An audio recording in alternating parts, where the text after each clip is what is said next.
मैं रिश्ते करवाने का काम फ्री में करता हूँ अल्लाह और उसके रसूल की रज़ा की खातिर।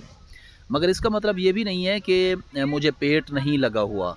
जब आपकी बात तय होती है, जब आपकी बात कंप्लीट होती है,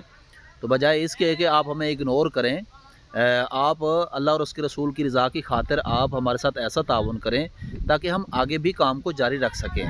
अब ये नहीं है, अब एक बंदे का रिश्ता करवाया तो आगे से उसने आंखें निकालना शुरू कर दी, बोलता है जनाब आप कौन होते हो, हमारी तो बात मुकम्मल हो गई, हमारा तो निकाह भी हो रहा है। तो फिर देखें, अब ये जब आप किसी को इग्नोर करते हैं, जब आप किसी को मतलब कि ऐसा रिस्पॉन्स देते हैं, फिर आगे दिल टूट जाए इंसान का, तो मेरे ख़्याल में फिर जब आप काम करते हैं मुकम्मल और आप का हक़ आपको नहीं दिया जाता,